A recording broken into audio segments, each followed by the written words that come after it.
What's up, ballers? It's Coach Andres, and I am with my wife, Melissa Ruiz Vasquez.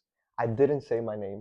You didn't say I your didn't full say name. my You full say name. Coach Andres. You know, like with Trump in office, sometimes you don't want to you don't want to give all that information. No. But Carlos Andres Ruiz, I go by Coach Andres. Well, how are you doing today? I'm doing great. How are you? Amazing. I love. Amazing. Yes, amazing. I love when your curls are curling. But what I don't love, I love her curls, but I hate the process of her curls looking this good because she Mm. has to wash her hair and that thing takes forever. And then she has to dry them, which is a whole other process. And then if I need her to help me with anything, it's like she's done for 3 hours. Out of Um, office. you want to tell us like what was that? I said I was out of office. You were Like out of 2 hours. office. Well, what is that process like? Oh my god. Do you enjoy it? No. Oh, I mean the process isn't like super fun because like it takes so long. Like I also feel like I could be doing so many other things, you Mhm. know? But and it's like imagine I'm doing this for like a long time that's and true. then I have to like untangle my it's a hair. workout, arm workout. Mm-hmm. It is. Okay. And you know, if you do all that and then they don't come out the way you want it, that's annoying. Wait, how do you decide on like how to make it look the way you want it, or is it just the universe picks? The universe The picks. universe. Well, like picks, you okay. can do things that help it end Okay. up the way you want it, but regardless, it's just at this point, like you know, when you first met me, my hair was so short, Yes. and it was Ooh, so. maybe we should put a picture of that. Go ahead. Yes, but it was so much easier to deal with because there was little hair. Yep. But now my hair is the longest it's been in like 2 years because I just let it grow out, did some trimming and whatnot. But now, like before, when it was like this short, dividing it into like sections, very easy, light work. But now, dividing this into 4 sections is exhausting and like so much hair. And then that means you'd use more product, but I need to change the routine up. It's a workout. Mm-hmm. It's expensive. Mm-hmm. And it's up to the universe. Yep. Okay. So should we talk about hair today, or what should we talk about? No. No, not about hair. No, maybe. Come on, let's get back to what are we going to talk about today. So last night at the Ballers Lab, we were having. So the Ballers Lab is a space in which we come together Sunday nights with players, and it's our virtual training hub. So we bring professional players. We had a professional player from Europe, and he's in the Champions League. And so when he came, there was a video of him, Megan, Phil Foden. And ever since that moment, Manchester City has not been the same. Yeah. I don't know how I feel about that. Should we keep him in the community after doing that? We'll have to have a chat. We'll have to have a chat. Is Marco Tolik, and he's one of the characters within Infinite Ballers that was with us from the start. We started in 2020 with some of our virtual coaching. But anyways, how do we get there? How about you tell us about what inspired you in 2020 to create Infinite Ballers? Wow, what a good question. Thank you. 2020. So 2020 was COVID. Oh, it was tragic. We talked last episode. We talked about the tragedy of 2020, not just with COVID, but with Mel. She lost her leg. She didn't lose her leg. I lost my leg. No, she broke her leg. She didn't lose her leg. She has two God. legs. Infinite just holds such a unique definition inside of me. I think my spirituality brings that out in the fact that I do think that we have this greatness inside of us that is beyond the time that we're here. And if you think of athletes that outlive their physical expression, like Kobe Bryant left us so young, and Kobe Bryant is still influencing so many humans and athletes in a way that some of us who are still here are actually not. And so there was that part of it, not just Kobe, there's many examples. And then Ballers. Ballers is just some sort of street way to describe players that are really good. You hear it in street soccer. So when somebody's really taking over the street, whether it's basketball, soccer, whatever sport it may be, it's like, yo, that guy's a baller. And so combining those two, I think brings the essence of human development and player development. And if we can find a way to just help athletes become the best athletes possible in that time frame, and then help them, give them some principles that will outlast their player career. Can you think of anybody that maybe was really pivotal to your college process? Because coming from Colombia, Yeah. our parents' dream was for us to get education. That's the craziest, most important line. Education is everything.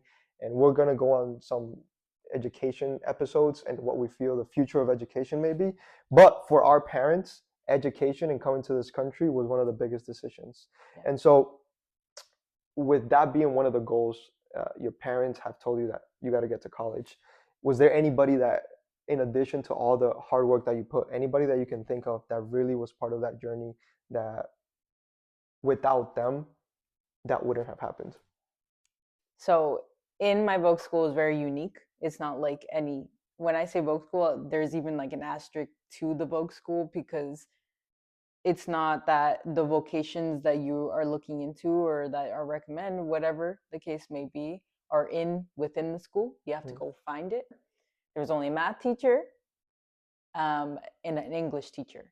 And then if you wanted to take like a science, you had to go to a different building because at this certain time, whatever. So me and my two friends were really tight with my math teacher. Like, we would go hang out in his room when we're like not doing our work, or maybe to do work, because he had no class in there and it was more quiet than being within the classroom that we're at. So I think he was really helpful in the process.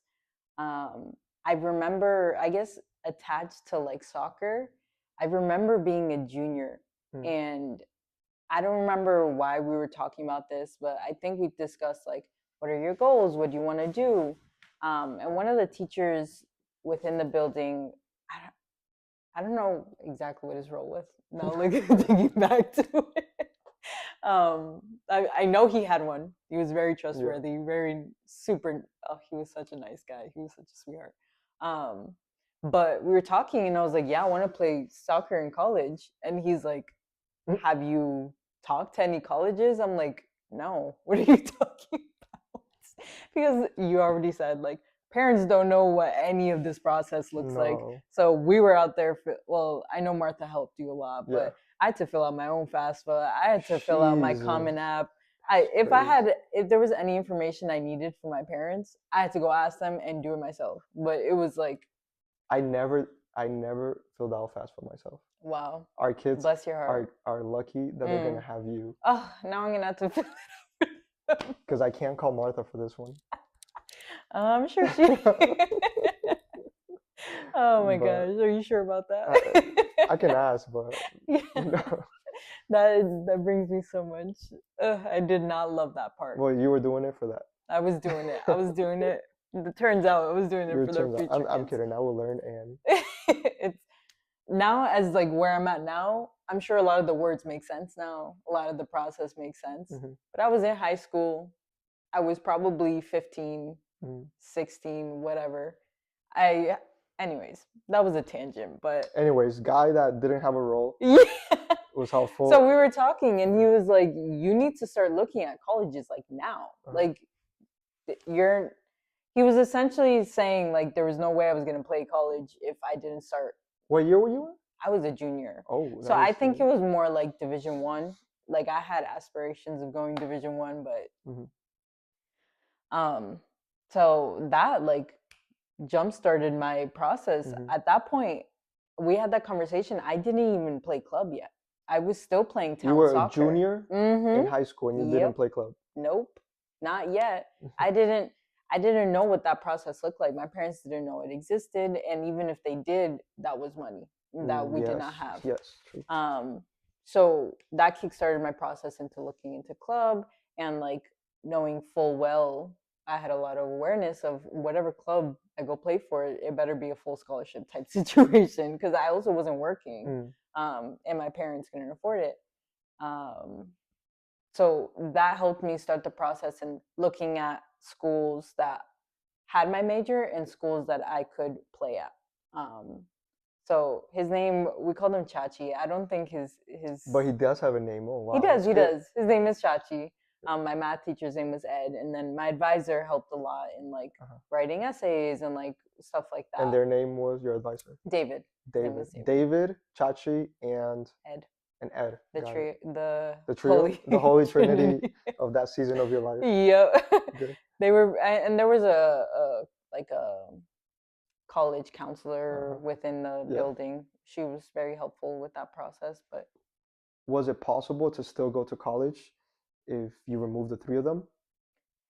I don't think so, just because the process would be so overwhelming as just like one person. Like, who would I go ask for help with my application, or like, does this sound good? Is this college essay like intriguing enough? Yeah, I think that's so important, being able to find these mentors. And what's interesting about, I mean, my story, I can relate it as well, but we're not even looking for the person that's gonna guide me to college. So you weren't walking into his classroom like, oh, I gotta go hang out with him because maybe he's gonna help me get to college. No way.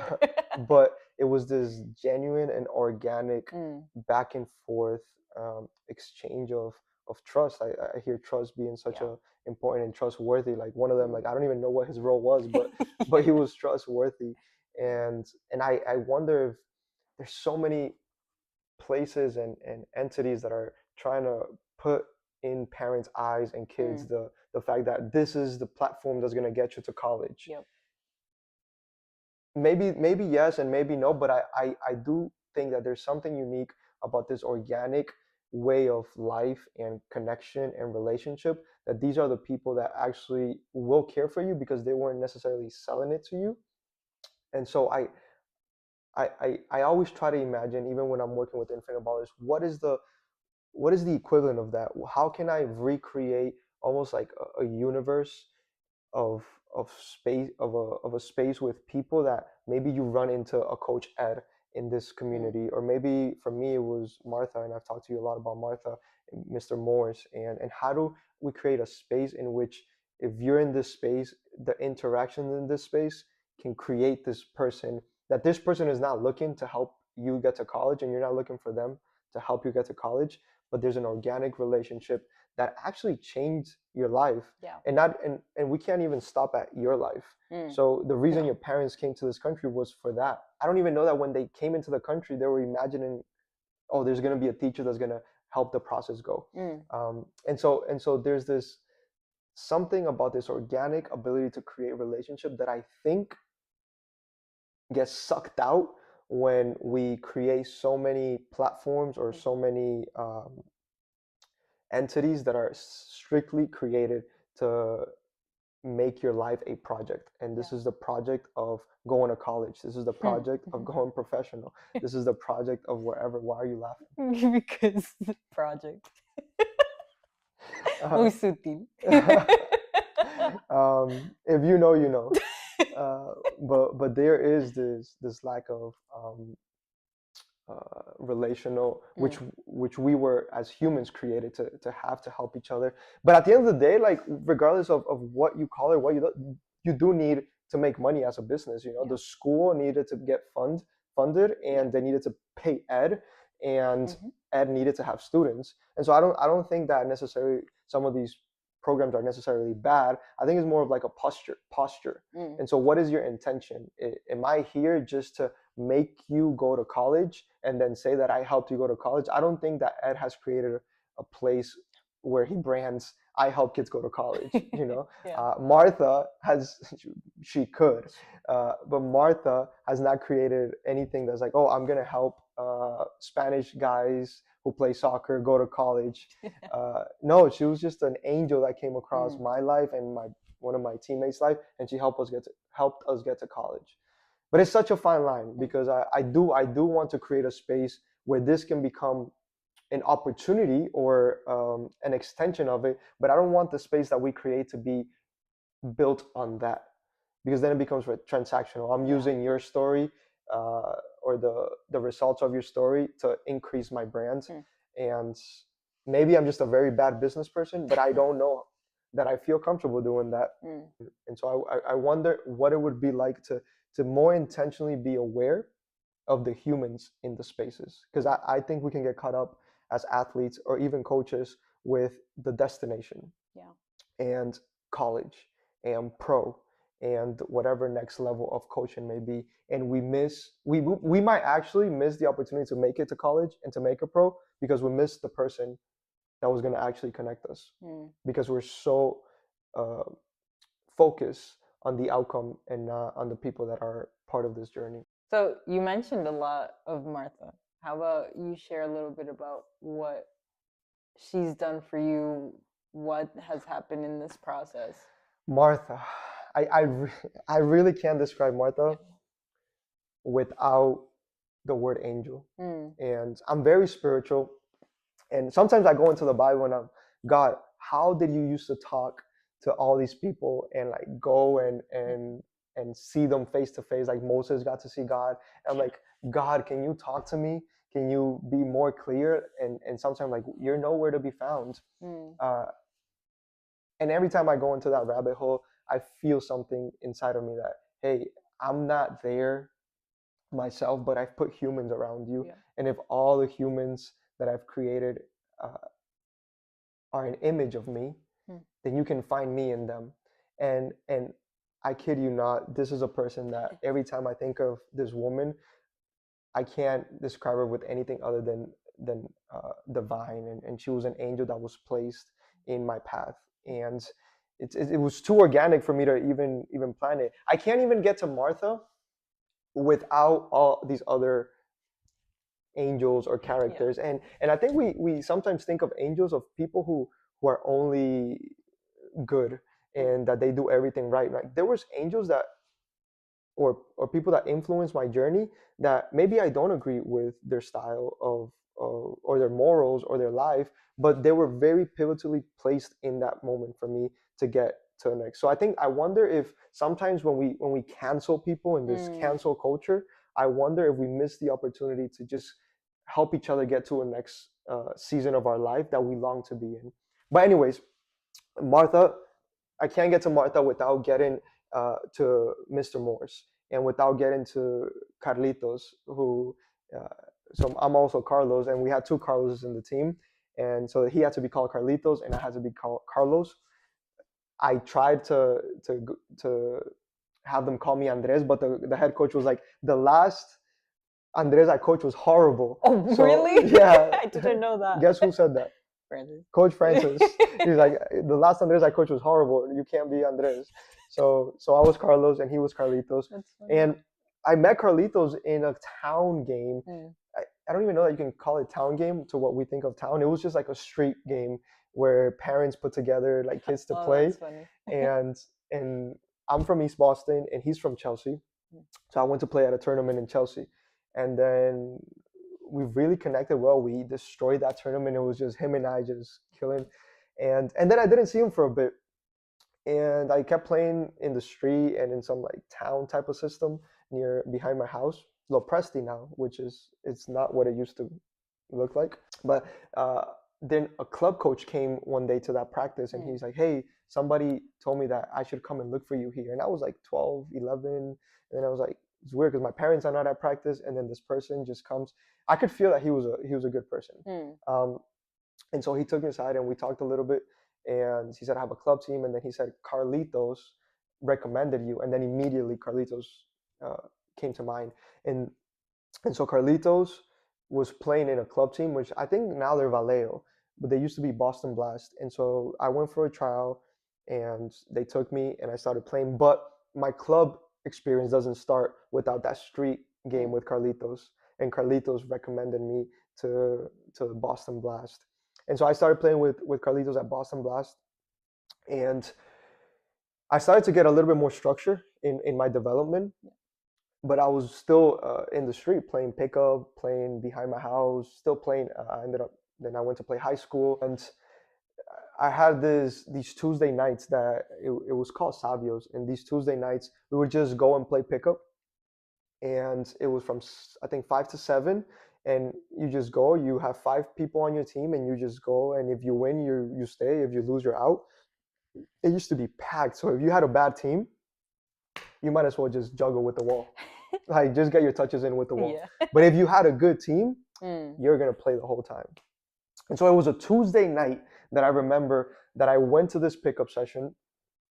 I say a session as if it was formal, like it was just Yeah. pickup. Yeah. And this guy walks in, called his name is Michael Bustamante, and I had heard that he was very good. And so as soon as he walked in, they needed one more player. My team sucked. So Oh I knew that I no. was not gonna So you're play. out there And juggling so I with the did wall. I did what you do when you want to Yeah. leave the team. Like, yo, I'm gonna go play for them. But when our team comes back in, I'll go back.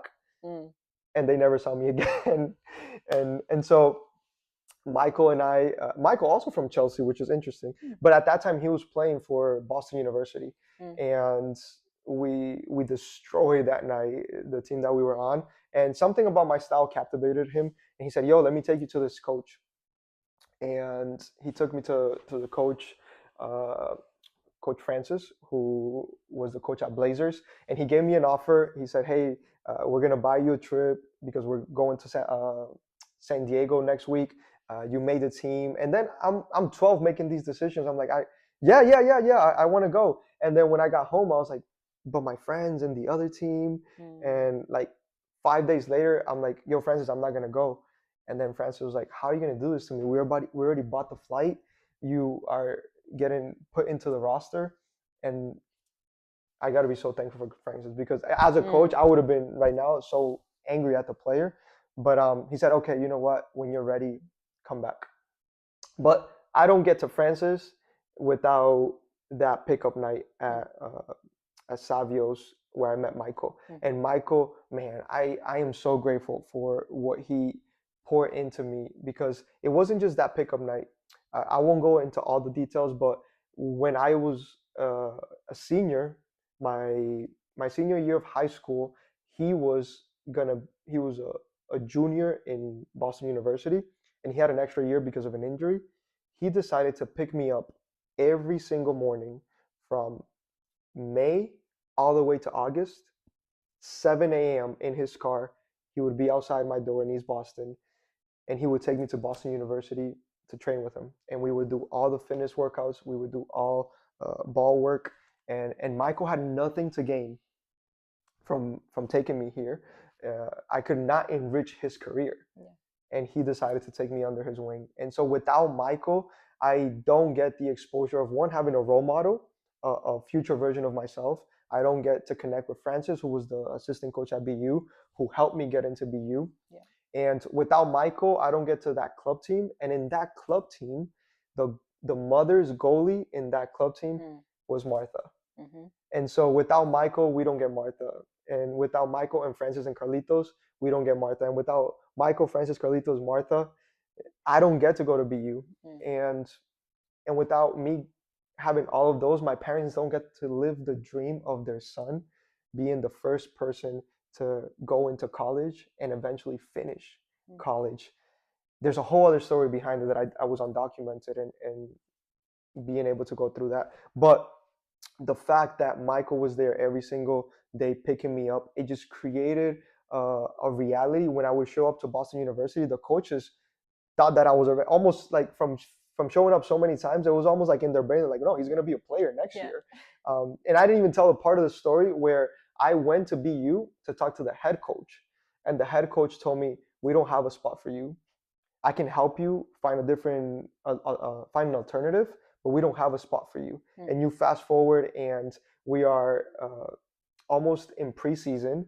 Right before preseason, I'm working out at BU, and the coach that told me you can't be part of this, he's asking me, so did your immigration process go through? And I'm like, I'm waiting to hear back, and just almost like lingering a little bit of the story. But the point is, it wasn't necessarily Blazers, which was the club. It wasn't Boston Blast. It wasn't East Boston High School. It was specific people in these environments that made it work for me. And I long to be able to recreate this. This is why I'm so passionate about creating pickup sessions for the boys and girls that I work with. Yeah. This is why I'm passionate, connecting some of the coaches and people that play pro to some of these guys in the Ballers Lab virtually. Meet somebody that is ahead of you, or that is living a reality that you long to live. And so uh, where this ends for me is I can't see anything that I've achieved outside of a community. Yep. And community just means people. Yeah. And there's nothing that we can achieve outside of people. And so I wonder what it looks like to be able to make a little bit more of an emphasis on the people that we interact with. The coach that's going to help you get to wherever you want to get. The teacher that's going to come out of nowhere and help you create the right essay. The parent of your teammate that's actually going to have the networking to get you not just into soccer or into college, but maybe your next job. There's something unique about our ability to connect and help each other out as humans. I think it's so interesting that on top of that, like you said, it's not these organizations that brought you to where you wanted to go. It was the people, but it was always in moments where you least expected it. Like I would never anticipate that I'm going to play town and somebody from a club is going to come talk to me. I wouldn't expect to go play for like your next club and somebody's mom wants to help me. That why would you expect that if you? But the theme is you just have to show up and like be there in those places with the right intention, because it's not like you went to go play town and like, oh, I'm gonna get seen by somebody or I'm gonna talk to somebody and I'm gonna gain something from them. It's like, no, I'm gonna gain something from the relationship and develop with them. Yeah, that's good. And I think I love that you say the intention and the unexpected, because when you're gonna go have fun, you're not expecting anything out of it. You're just, the only thing you're expecting is to lose yourself. I have weekly calls with one of my I say he's my mentor. I don't even know if he knows that he's my mentor. He's my friend, but we go in depth about we're so consumed by the idea of not wasting time. And everything that we do, we have to maximize the time that we do because we have to get here. And I got a destination. And in one of our conversations, we're like, this is so intoxicating. Time is the most important resource because we don't get it back. But what if the most important thing was not to be so cautious about time, but to lose track of time? It was moments in which I lost track of time that I ran into these people. I actually had a player this week text me and he said, hey, coach, do you think it's okay to do nothing? And then what a question. What a question. Is it okay to do nothing? Do you ever have that question linger inside of your head? Absolutely. I mean, when I was with my old therapist, I remember having a conversation with her and she's like, your goal this week is to just sit there for an hour and do absolutely nothing. Wow. I was like, what? What are you talking about? I can't do that. And she's like, no, you're going to. Didn't do that. But it's because it's hard. It's like we talk about it, like it feels weird to not do anything or to do something that you don't feel is progressing you in areas where you feel you need to see progress. That is the scary part, because then you feel you're behind somehow. And it's like, who are you comparing to? Your future self? You don't know what's going to happen. Maybe the area you're trying to progress in isn't even the area you're going to end up in. Like, we have such a fixed idea of what we want to progress in and how fast we want to progress in it, when really we need to do what we can in the moment. But we can't let that progress dictate what we do in that moment. Yeah. The fear of falling behind is such an illusion. I love the question that you proposed. Falling behind from what? Or against who? I can't fall behind with myself because I haven't seen the future self, right? And so when I was talking to the athlete, I try to answer his question in a way that, there's room for nothingness, right? I just think that your nothingness can be an excuse for things that you are responsible to get done. And I think that's a dance that we need to take. Because I also don't think the correct thing is just find a way to be still and do nothing. Yeah, there's good moments to be still, but sometimes I do feel that nothingness, it is a procrastinating mechanism Mm. in a way that I don't want to attack that responsibility. I'm gonna go and do something else or do nothing. Um, and so the beautiful part about that, which I think is the difficult part about that, is that it calls us to be honest to ourselves. Yeah.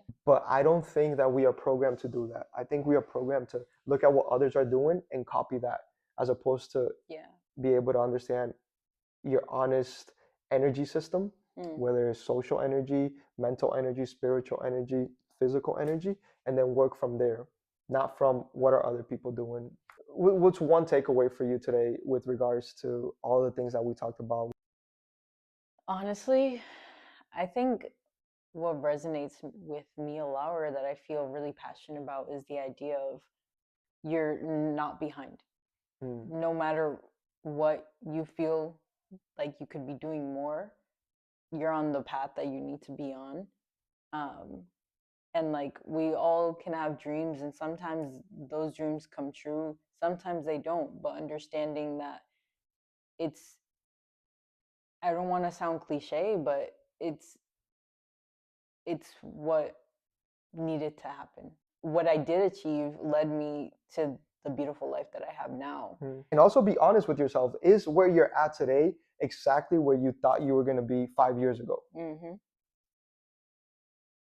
When you start doing your curls and they come out a way that they didn't, for me, when I look at them, I'm like, yo, them shits are beautiful. Mm-hmm. I don't know if that's what you intended to do or not, but I wonder if when people look at our life, they look at it like, I don't know if this is what you intended your life to be like, but it's a beautiful story. Mm-hmm. And I think our stories are so beautiful when we are focused on the people around us.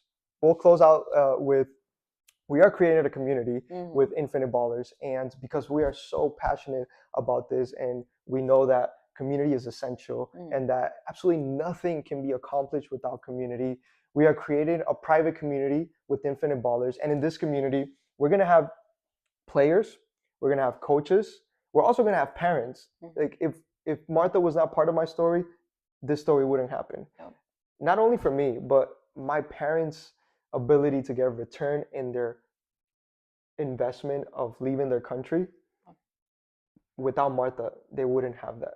And so there's something important about parents being in the community.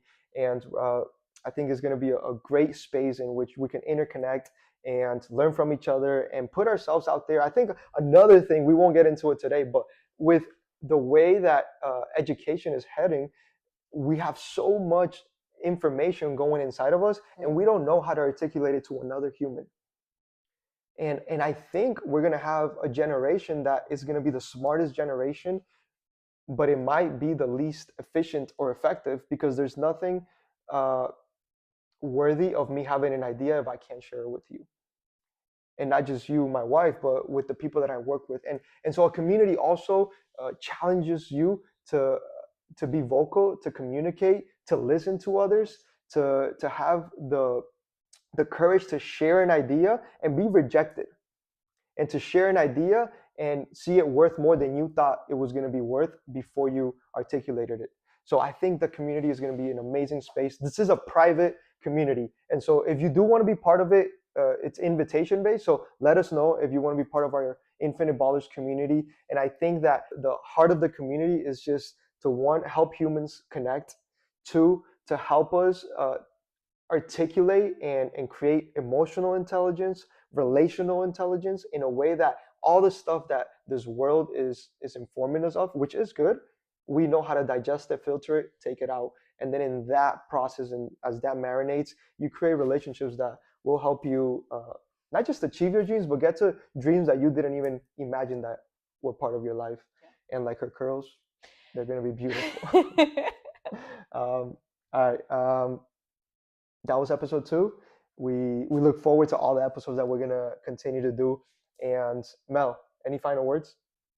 No. Thank you for doing this with me. I always have an amazing time listening to you, looking at you, seeing you smile, seeing you tell the stories that sometimes I haven't even heard. So thank you for spending this time with me and with the people listening. I love you, and I'll see you guys next episode.